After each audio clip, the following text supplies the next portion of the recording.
Today's top story from the perspective of someone who's there. You are looking live. This just in. Not my beat. Adam and Mark Schlereth on the call for Fox Sports Sunday at FedEx Field. Hello, my friend. What's going on, Pally? I'm hanging in there. You know what's up. The audience knows what's up. I'm just here in my little isolation room. Sad that I won't be able to come hang out with you guys on Sunday. But you got a heck of an atmosphere you're walking into, dude. I was trying to pinpoint this. Maybe you know, like, when was the last time? And you probably can't truly quantify or qualify this, but like, when was the last time a home opener at FedEx Field was sold out and you knew it was going to be more Commanders fans than a road team fans? Like, it feels like it's been 10 years, something like that. My guess is 2013, and that is based off the fact that they would have been coming off the 2012 season. Obviously, there was the all-in for Week 1 campaign that turned out to be a disaster. Also, Jason Wright said that was his best guess, and he's got access to whatever terrible bookkeeping was being done at the time. But, I mean, it's been a long, long time. I mean, Adam, I covered the team on the beat and was at every game from 2015 basically to 2019, and I can't count, or I can't remember ever really having a truly sold out game with nothing but burgundy and gold in the stands. This is the first time in basically a generation. Yeah, 2013 seems right. I talked to Bram Weinstein earlier today too, and he was kind of going, he had talked to some people about it as well. And that would have been RG3's second season, right? 2013, yep. After he had that phenomenal rookie year. And you said at the campaign, like, think about that. For the first time in 10 years, you mentioned it. We had the Philadelphia game week 3 last year. I had the week 7 game against Green Bay. Both of those games, there were clearly more Eagles and Packers fans than Commanders fans. We did the Atlanta game week 12, which they were playing a little bit better at that point. So I could see, maybe a more even percentage. And then week 17, the buzz just wasn't there for a team that, was still in playoff contention. And then, of course, later that day, found out that they were no longer in playoff contention after that loss. But, like, it's exciting. You know this. I live in Chicago. I do the Bears preseason games. There's a buzz around the Bears right now, too, because they have a quarterback that they have faith in, whether that's right or wrong, it doesn't matter. It's a young quarterback that they have faith in, and they've put better personnel around that quarterback. They have a coaching staff that they root for, that they like, that they have expectations for now. And there's a buzz around the fan base, and expectations for wins is higher. I think that's the same case here, and that's what I felt when I walked into Ron Rivera's meeting today. That's what I felt when we were at practice, and there was a little bit of a bounce in the step of a lot of these guys that frankly, we didn't see when we came around the 2, 3, 4 times last season to check out what the Commanders were all about. So I'm thrilled that this is the situation that we get a chance to experience. If you're going to come to DC, if you're going to come to a Commanders game, it feels like this is the one where you really have a good buzz to work off of. No doubt. Adam Amin, Fox Sports, is with us. Let me ask you this before we get into the game itself and whatever Ron did or didn't tell you about the football. But, like, you said you live in Chicago. Like, there's a buzz around the Bears. You go to Chicago, there's signage everywhere. Like, you can tell, like, oh, the Bears play in this town. You go to NFL cities 17 weeks a year, 18 weeks a year. When you get to most towns, like, can you tell, and this sounds very silly, but, like, can you tell that the football team is the biggest thing there? Because I think here in Washington, that hasn't necessarily been the case over the last 7 years, since like 2015, 2017-ish, depending on which metric we're talking about. But, like, the gas stations have the signage, the billboards, all that kind of stuff. And I'm curious, like, how many NFL towns you feel like you have that feeling? Have you had it previously in Washington? And was there a different feeling as you've been in town, a little less than 24 hours this time? I still think this has always been kind of a football city. It's just been a sad football city for a while. And and I say this as a man who lives in a city that is oftentimes a very sad sports city. The Cubs only recently got good, within the last few months. The Sox have been a miserable disaster. The Bulls underachieved. The Bears won 3 games last year, but it's still a football town. And that's how I feel about DC. It's still a football city. Now, you can say in 19, in that couple-year stretch where the Nats were competitive and obviously won a World Series, that everybody kind of latches onto him and buys in and wants to be a part of the uprising of a football team or of a successful baseball team. But football always is the big uniter wherever you go. I do feel like that is enhanced right now more than anything else. Kansas City is a football city when you go there. There's great teams and great players in Dallas, but it's a football town. It's a football state, frankly. Even when you go to Houston, they love the Astros. I think maybe that's one of the few spots that there's an example of a city that has become a baseball city because of the pure dominance of their baseball team for the last, 7 years. So I still look at this place as a football town, a football city, but you can definitely feel that it's enhanced. It's certainly not where it was in the 80s and 90s. It's going to take a lot to even get to that point anytime soon. But it still is at its core a place where football brings people together. And if you have a good start to this season, I don't see, I'm going through my notes right now. I'm looking at the schedule. If you can get through the first month and still feel like you have a lot to play for, then this team is fine. But you're going to run into Buffalo. You're going to run into Philadelphia right out, in the first month. Once you get to week 5, week 6, and you get into some of these other games against teams that are kind of also middle of the pack in their conferences, I think you'll start to feel it if this team is competitive again. No doubt. By the way, I'd be remiss if I did not just simply say on the Astros front, except for 2019.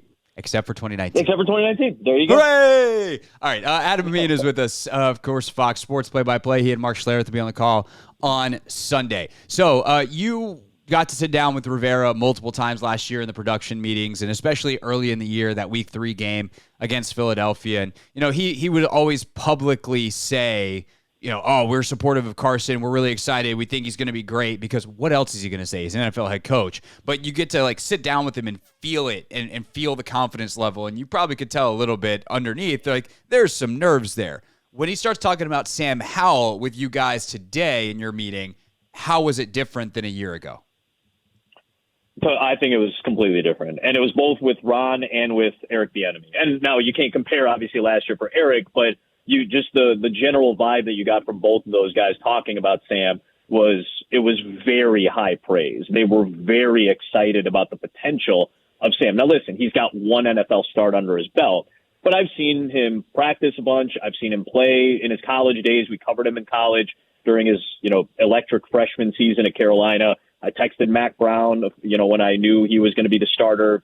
Mac's a good friend of mine, going back to our days working together and covering him since he's been in North Carolina. He was very excited about Sam. You can coach him hard, coach his kid, all the stuff that you guys kind of already know about him. But you see it in practice. You see the even-keeled demeanor. You see how his offense responds to him. And I think it's just a talent thing. And that speaks to the capabilities and the potential capabilities of this offensive line as well.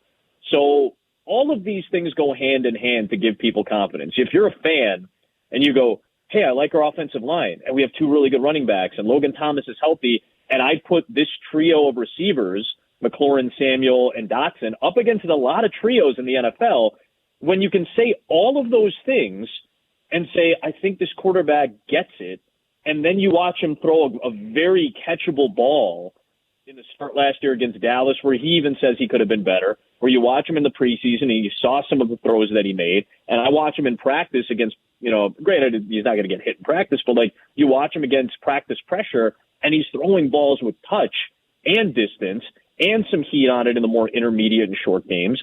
All of these things go hand in hand. So naturally, Ron Rivera and Eric Bieniemy come in and say, I really like where he's at offensively right now. So there's expectation of Sam with only one start under his belt and only a few preseason games and only, reps for the last couple of months with the ones.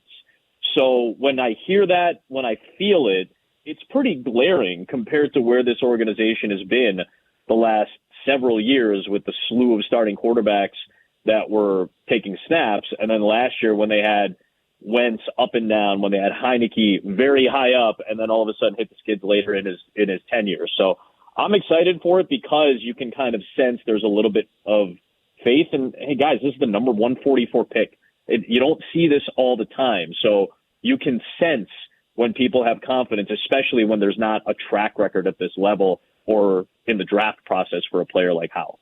Obviously, the success of Howell and Bieniemy is tied hand in hand in many ways. What's your impression of Eric? And I don't know how often you got to do Kansas City games and talk to him, as obviously Fox traditionally has had the NFC package. I know the TV rules, if we want to get into that, they're very scrambled. Who knows who you'll have week to week this year? But I don't know how often you've gotten to chat with him in the past, but what were your impressions of him in this new role and where he is headed into the season?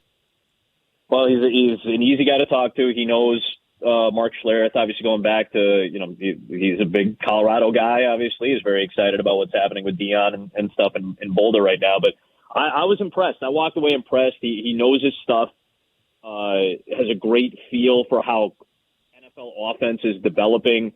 I really like some of the insight he gave us on the tight end position because of what he has with Travis Kelce, what he had with Travis Kelce, and why Kelce was so good, even though, Kelce was essentially playing a receiver position. And that's probably going to be a little bit different than what you see here.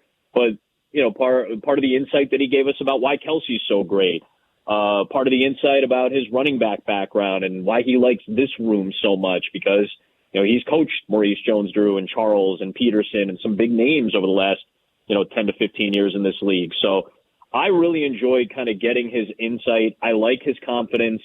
I like that Ron Rivera has given him leeway to kind of take this organization to the next level and help build something a little bit different culturally. Like, you don't get to be an offensive coordinator of the caliber of Bieniemy. And I know he wasn't the play caller, the primary play caller in Kansas City, but you don't get to his point knowing as much as you do without people putting faith in you. And when you get Andy Reid putting faith in you, that's a big deal. It's a really big deal to have that stature of coach and then hear what Patrick Mahomes says about Bieniemy and have that stature of player speak as highly about Bieniemy as they have. So I finally got a chance to hear it today, why people buy into him, his insight, the way he speaks about the game. My favorite thing about great quarterbacks when we get to sit down with them is how they speak about the position they play. And, Tom Brady obviously is considered to be one of the greatest to play the game. I always wanted to hear him talk when we had him in our production meetings when he was with Tampa Bay. And I just liked how he spoke about the game. And it sounded like a person who had thought deeply about his place in the game, about the philosophy of how the game has changed, about how it's developing, about the modern era of offense in the NFL. And I heard a lot of that when I listened to Eric Bieniemy talk. So I walked away very impressed with him. So let me ask you, kind of with that top of mind, what were your impressions of Howell? He's not going to have 20 years of perspective like Brady did. Duh. He's Sure. been alive barely as long as Tom Brady played football. But from just kind of the guy who's thought deeply about where he is right now and about the game, like, what are your impressions of Howell on that front? Yeah, he'll turn 23 next Saturday, I think. Look at you, all prepped and ready to go. There it is. My favorite thing he said when we asked him, it's a big deal to get faith from your organization and from your teammates. Obviously, he was voted captain. You heard about what he said, about how great that is to him, and it's something he doesn't take for granted. He basically said, I know where I was drafted. I know I'm a 5th-round pick, and I know my position don't usually get chances like this right out of the gate, and they don't get chances with this much depth. Like, you're the starter, like going into a season, you're the guy. Like, that's reserved for 1st-round picks, for 2nd round, even for 3rd-round picks. That's reserved for, the higher round guys. That's not reserved for people who get drafted in the 140s.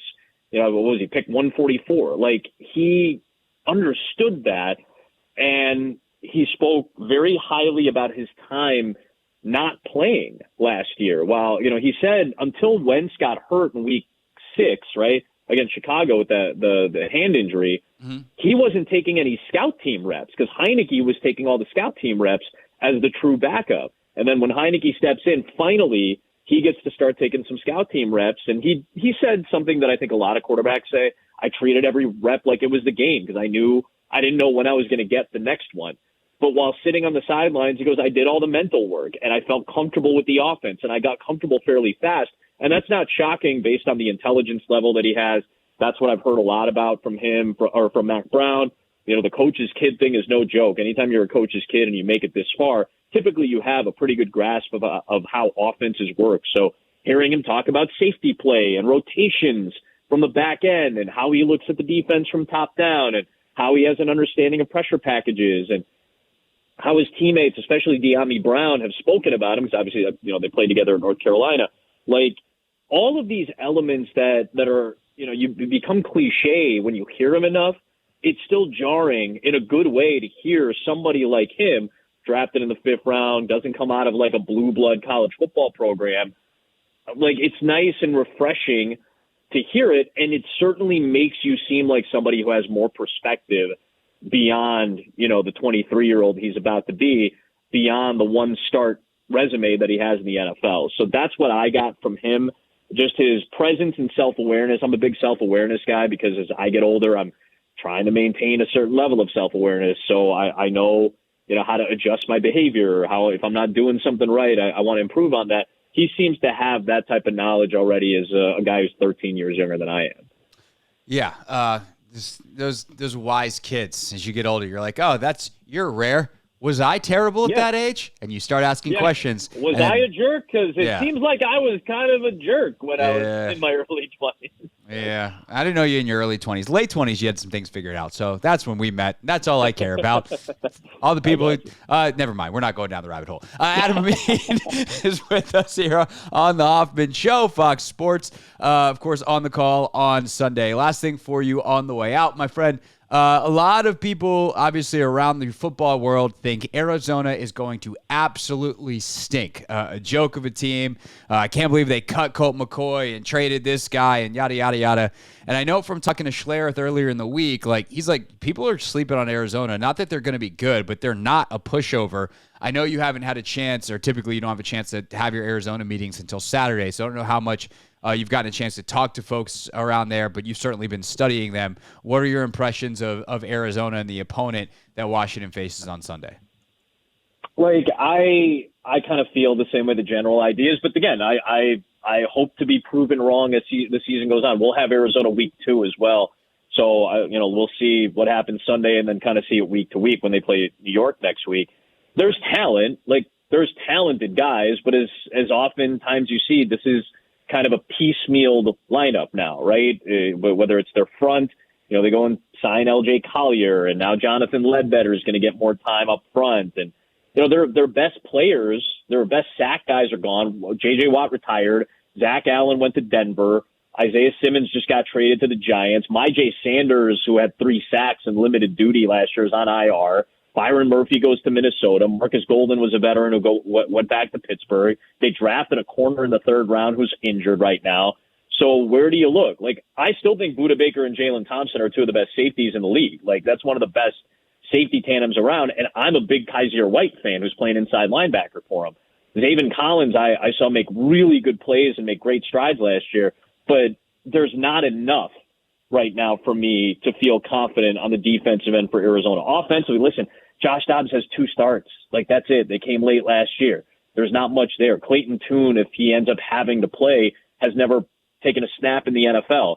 James Conner's a really good running back, but their offensive line is a piecemealed offensive line. I'm excited to watch Paris Johnson play. I got so much hype from him, and he's a top 5 pick or a top 6 pick.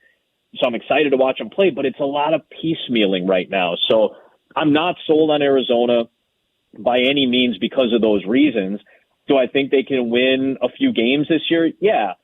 Will they end up with the number 1 pick? Maybe. Just out of sheer, volume of losses, they may just end up being a number 1 pick team next season.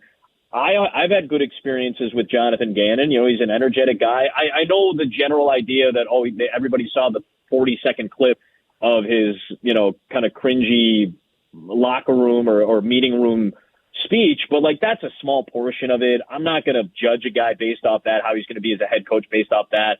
There's just not enough there for me to feel like they're going to start winning games right out of the gate, but I don't think they're going to be a pushover team. I agree with my partner on that. I think there's talent on the defensive end, and you have to avoid mistakes against talented players when they're not a full unit. So they've got a long hill to climb. have to execute. That's what I think I like about Washington on Sunday. This is a chance for them to execute against a team that they're clearly better than. They're more of a unit than Arizona is right now. And I think they're more talented overall. So this is a great opportunity to try to learn how to execute with a new quarterback. And that's kind of what I'm expecting on Sunday. And that's kind of what I'm expecting for Arizona as the year goes on. Can their talent win them some games? I think so. I just don't know if it comes right out of the gate. Adam Amin will be there talking about it, describing the action for us all watching on television, Fox Sports with Mark Schlereth and Christina Pink. Thank you for your time. As always, my friend. I'm bummed I won't get to see you now this weekend, but at least I get to hear your call on Sunday, so not all is lost. No, I appreciate it, buddy. Feel better. Give Rachel my best, and we'll see you next time we're out here, okay? Sounds good. Thank you, sir. Adam Amin, everybody. Fox Sports with us here on The Hoffman Show. A gentleman, a scholar, and a fine play-by-play man. Also, a fantastic friend. He's really got it all. What's up, kiddos? It's your boy Clinton Yates from ESPN. It's The Hoffman Show on the Team 980. Tell your mama I said what's up.